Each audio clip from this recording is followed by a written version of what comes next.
Sometimes, life does not break you all at once. It does it slowly, piece by piece, until even hope begins to sound like a lie. Welcome to our story today, A Night of Choices. For one young man, barely 18, survival was not a choice, it was a battle. He watched his father's back bend beneath the pain of an accident that stole every opportunity. He saw his mother's eyes lose their light as she fought to feed 3 children with trembling hands. They once believed tomorrow would be better.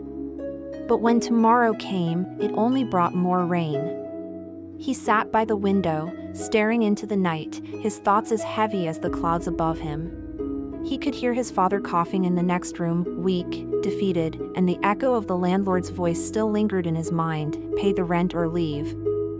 I do not care where you go." That night, he did not sleep.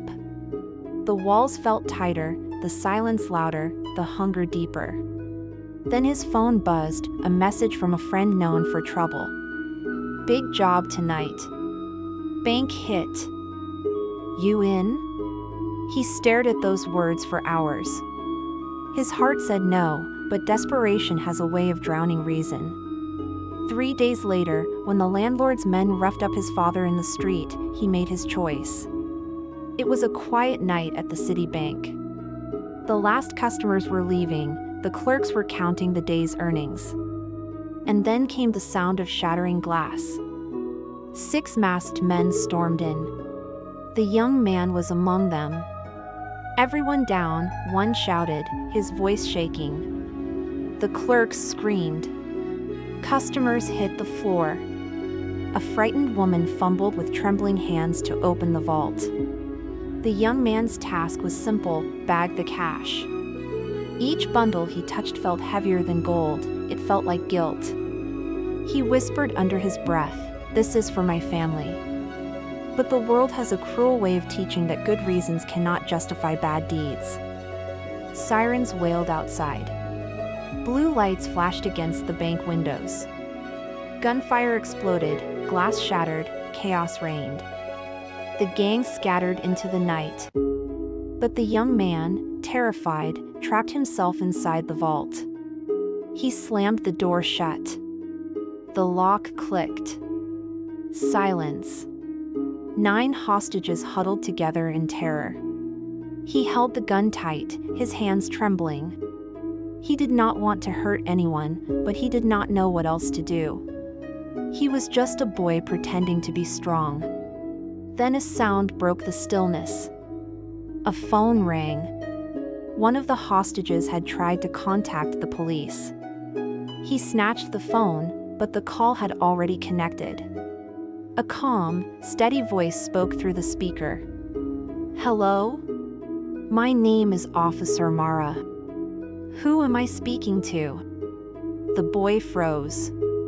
"Do not come closer or I will. I am not here to hurt you," she interrupted softly. "I just want to talk." He laughed bitterly. "Talk? You do not know what it is like out here." "Perhaps I do," she said quietly. 10 years in the police force, and not one promotion. 10 years of being ignored. I know what it means to be unseen." He did not answer. Her voice, steady, calm, slipped through his fear like light through cracks. "You think I wanted to be here?" he whispered. "You think I wanted this life? My father cannot work. My mom cries herself to sleep. Every day, I watch my little sister go hungry." The officer stayed silent for a moment, then replied, "We all fight something, son. Some battles are on the streets, others are inside us. But the moment you pick up a gun, you've already lost." Her words sank into him, deep and slow. He looked at his reflection in the vault's steel door, a scared boy wearing a mask that did not fit. "What if it is too late?" he whispered. "It is never too late to stop falling," she said gently.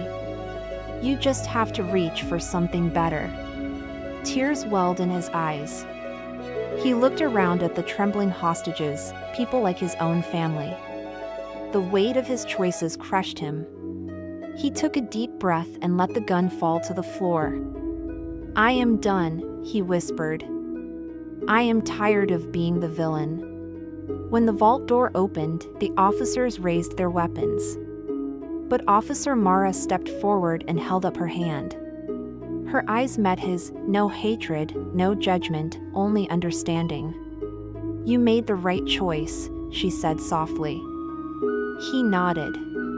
And before being taken away, he hugged her, a desperate, grateful embrace. "Thank you for hearing me." He served a year in prison, a year that reshaped him. He apologized to his parents, helped the police track down the gang, and promised to live differently. And true to his word, he did. As for Officer Mara, the audio recording of that night spread through the force. Her composure, her compassion, her courage, finally seen, finally celebrated. The same people who overlooked her for years now saluted her name. The rude superior who once dismissed her watched as she rose higher than him, not through revenge, but through grace. Sometimes, life doesn't reward us when we expect it. Sometimes, it takes a night of darkness to reveal who we truly are. The boy found redemption not in running, but in surrender. The woman found recognition not in shouting, but in compassion. Both learned that doing wrong to survive only deepens the wounds we're trying to escape. Because sometimes, redemption isn't found in victory, but in surrender. And on that silent night, beneath the hum of police sirens and the ache of regret, two broken souls discovered the same truth, that even in our darkest moments, humanity still has a voice. Every choice we make leaves an echo. Some fade with time, others live forever in the hearts they touch. Tonight, you witnessed a boy who chose wrong for the right reasons, and a woman who chose compassion when the world showed her none. In their stories, we find ourselves, broken, trying, human. Because sometimes, the greatest strength is not in fighting the world but in forgiving it. This was a night of choices, a Naratide UG story. If this tale spoke to you, if it made you feel, think, or remember, do not let it fade here. Share it. Like it. Keep its voice alive. And remember, here at Naratide UG, every story carries a heartbeat and every heartbeat tells a story.